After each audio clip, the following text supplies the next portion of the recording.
অনেক বছর আগের কথা। একটি গ্রামে অপু আর করিম নামের দুইটি লোক পাশাপাশি বাস করত।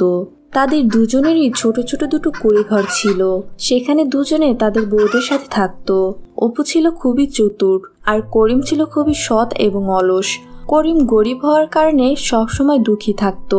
একদিন করিম মাছ ধরতে গেলে তার জালে এক মৎস্যকন্যা উঠে আসে। আমাকে ছেড়ে দাও, তুমি আমাকে মেরো না। তুমি ভয় পেও না, আমি তোমার কোনো ক্ষতি করব না। তারপর করিম মৎস্যকন্যাকে ছেড়ে দেয় এবং এরপর সারাদিন সে কোনো মাছ পায় না। সারাদিন এত চেষ্টা করার পরেও কোনো মাছ ধরতে পারলাম না। আজ বোধহয় আবারও না খেয়েই থাকতে হবে। তখন জলপরি উঠে এসে বলে, করিম, তুমি তো কোনো মাছ পাওনি। যেহেতু তুমি আমাকে আজকে প্রাণে মারোনি, তাই আজ তার প্রতিদান হিসেবে আমি তোমাকে পুরস্কৃত করতে চাই। বলো, তোমার কি চাই? আমি খুব ধনী হতে চাই, খুব ধনী। ঠিক আছে। সত্যি সত্যি আমি ধনী হয়ে যাব? হ্যাঁ, সত্যি তুমি ধনী হয়ে যাবে, কিন্তু মনে রেখো, খুব সহজেই ধনী হওয়া যায় না। আর আমি তোমাকে বলবো না যে তুমি কি করে ধনী হয়ে উঠবে। তোমাকে নিজেকেই খুঁজে নিতে হবে। ঠিক আছে, আপনাকে অনেক ধন্যবাদ। এরপর জলপরি তাকে অনেকগুলো মাছ উপহার দিয়ে চলে যায়। করিমদের বাড়ির উঠানের সামনে একটি বড় আম গাছ ছিল, কিন্তু করিম কোনোদিনও ওই আম গাছটির দিকে তাকিয়েও দেখেনি। এই শুনছো, দেখো আমাদের উঠোনে আম গাছে অনেক আম ধরেছে, আর খুব তাড়াতাড়ি আমগুলো পেকে যাবে।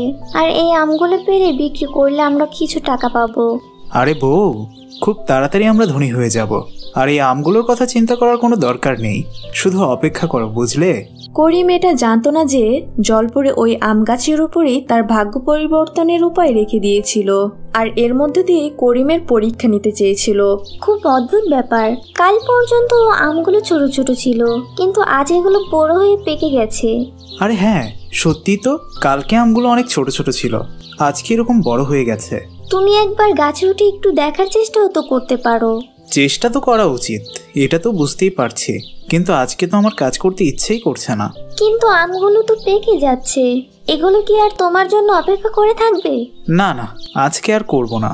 আজকে আমার একটুও কাজ করতে ইচ্ছে করছে না। আরে আমগুলো তো আর গাছ থেকে উড়ে যাবে না, তাই না? ওসব আমি কাউকে দিয়ে পারিয়ে নেব। যাই হোক, কেউ কখনো অলস লোককে দিয়ে কোনো কাজ করাতে পারে না। ওই রাতে অপু তার উঠানে বসেছিল। কি চমৎকার রাত! এই রাতে সবই চমৎকার হয়। যদি আমার সাথেও কোনো চমৎকার হতো, যদি আমি অনেক ধনী হতে পারতাম। এমন সময় হঠাৎ একটি আম অপুর সামনে পড়লো। এটা কি? এটা তো একটা আম, এত বড় পাকা আম। এগুলো খেতে তো খুব সুস্বাদু হবে। অপুর সামনে আরো একটি আম পড়লো। বাহ বাহ বাহ, আরো একটা আম, তাও আবার আমার এখানে এসে পড়েছে। যাই, আমগুলো নিয়ে গিন্নিকে দেই, গিন্নি কেটে দিলে জম্বেশ খাওয়া যাবে। অপু আম নিয়ে ঘরে গেল। তুমি আমার জন্য কি এনেছো? আম? হ্যাঁ, এই দুটো আম করিমের গাছ থেকে পড়েছে আর আমাদের উঠানে এসে পড়েছে, বুঝলে? কিন্তু আমাদের তো এটা বলা উচিত। আরে না, যেটা আমাদের উঠানে পড়েছে সেটা তো আমাদের। আমি আমগুলো খাওয়ার অপেক্ষায় রয়েছি। অপূর্ব আমের খোসা ছাড়ানোর সাথে সাথেই দেখে তাতে একটা সোনার মুদ্রা রয়েছে। ওমা, এ কি? এটা তো একটা সোনার মুদ্রা। আমার বিশ্বাস ছিল নিশ্চয়ই কিছু চমৎকার হবে। তাড়াতাড়ি আরেকটা খোসা ছাড়াও তো, দেখি এর ভিতরে কি আছে। আরেকটি আমের খোসা ছাড়ানোর পরে তারা দেখতে পেল সেটিতেও আরেকটি সোনার মুদ্রা ছিল। দুটো আমে দুটো সোনার মুদ্রা। আমি তো ভাগ্যবান হয়ে গেলাম রে। আমার তো মনে হচ্ছে ওই আম গাছের সব আমেতেই সোনা রয়েছে। এবার শুধু দেখতে থাকুক গিন্নি, করিম কখনো টেরই পাবে না এই আমগুলোতে কি আছে। এবার তোমার চালাক স্বামীর খেলা দেখবে, বুঝলে?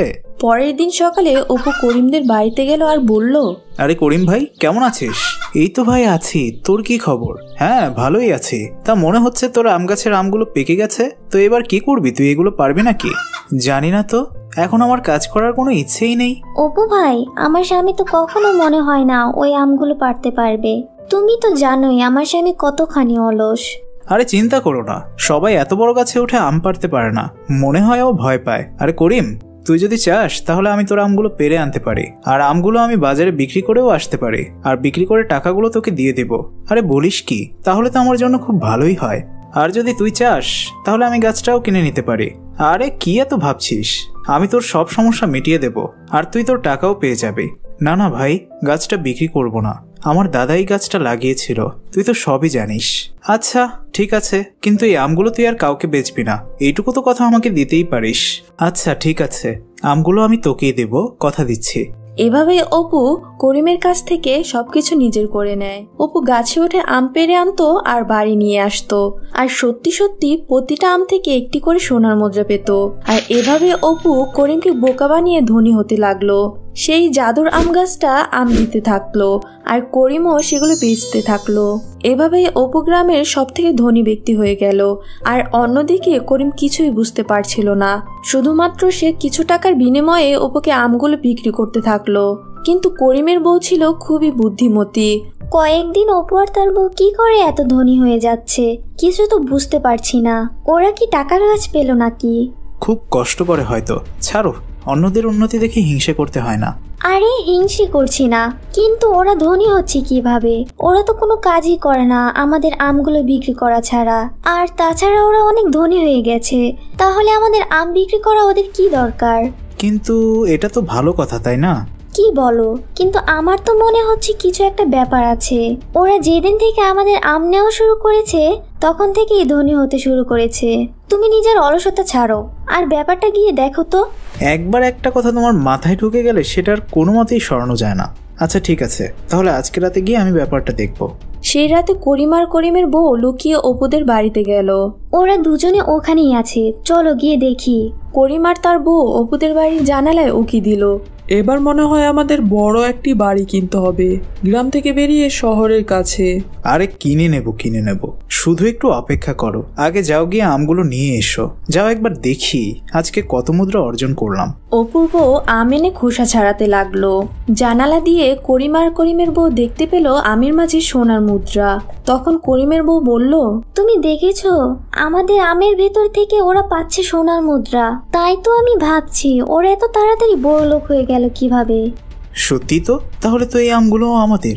আমি এখনই যাচ্ছি ওদেরকে বলতে। একথা বলে করিম অপুর সামনে গিয়ে বলল, অপু বিশ্বাসঘাতক? তার মানে এই করে তুই ধনী হয়েছিস আর আমার আম থেকে সোনা চুরি করেছিস, তাই না? আরে আমি তো কিছুই বুঝতে পারছি না, তুই কি বলছিস? আমি সব দেখে নিয়েছি। মিথ্যা কথা বলিস না অপু, তোর সব সম্পত্তি আমার। বিশ্বাসঘাতক কোথাকার। আরে বাজে কথা না বলে এক্ষুনি আমার ঘর থেকে বেরিয়ে যা। আমি তোর সব আম কিনে নিয়েছি, তার মানে সেই আমের মধ্যে যা থাকবে সবই তো আমার। না অপু, এগুলো ঠিক না। ওই আমের মধ্যে থাকা সোনার মুদ্রাগুলো আমার। অপু করিমের কোনো কথাই শুনলো না, আর করিম ও করিমের বউকে তার বাড়ি থেকে তাড়িয়ে দিল। চিন্তা করো না, দেখবে নিশ্চয়ই ভালো কিছু হবে। ওই রাতে মন খারাপ করে করিম নদীর কিনারে বসেছিল। তখন আবার সেই জলপরি উঠে এলো। কি হয়েছে করিম, মন খারাপ করে আছো কেন? আমাকে সাহায্য করুন, অপু আমার সব সোনার মুদ্রা চুরি করে নিয়ে গেছে। আমি জানি, আমি সব দেখেছি, কিন্তু আমি এতে কিছুই করতে পারবো না। এসব তোমার অলসতার জন্য হয়েছে, তাই যা হবার তা হয়ে গেছে। যেহেতু তুমি একজন সৎ মানুষ, তাই আমি তোমাকে সাহায্য করব, কিন্তু তোমাকেও কথা দিতে হবে যে তুমি পরিশ্রম করে কাজ করবে। আমি কথা দিচ্ছি, কিন্তু আমি ওই অপুকে শিক্ষা দিতে চাই। চিন্তা করো না, ও বিশ্বাসঘাতকতা করেছে, ওর শাস্তি ও পাবেই। অপু ভীষণ চিন্তায় পড়ে গেল, কেননা করিম যেহেতু সব জেনে গিয়েছে, তাই করিম আর তাকে আম দেবে না। তাই সে চিন্তা করলো সে করিমের গাছ থেকে আম চুরি করবে। যেই ভাবনা সেই কাজ। অপু করিমের বাড়িতে গিয়ে আম গাছের সমস্ত আম ব্যাগ ভর্তি করে চুরি করে নিয়ে আসলো। আর করিম আর তার বউ মিলে সব আমগুলোর খোসা ছাড়াতে শুরু করলো। অমনি আমের ভেতর থেকে বিছে বের হতে শুরু করলো, আর ধীরে ধীরে তাদের সারা বাড়ি বিছেতে ভরে গেল। বিছের অত্যাচারে তারা সেই বাড়ি ছাড়তে বাধ্য হলো। অপরদিকে করিম জলপরীর কথা মতো পরিশ্রম করতে লাগলো, আর ধীরে ধীরে সে ধনী হতে শুরু করলো। এরপর করিম একসময় সে গ্রামের সবচেয়ে ধনী ব্যক্তি হয়ে গেল। ছোট্ট বন্ধুরা, গল্পটি তোমাদের কেমন লাগলো? ভালো লাগলে লাইক করে দাও, আর পাশের লাল রঙের বাটনটি ক্লিক করে সাবস্ক্রাইব করে দাও, তাহলে পরবর্তী ভিডিওগুলো সবার আগে দেখতে পারবে। ছোট্ট বন্ধুরা, আমার এই ভিডিওগুলো দেখেছো তোমরা? না দেখলে এখনই দেখে ফেলো, আর চ্যানেলটাও এখান থেকে সাবস্ক্রাইব করে নাও। বাই।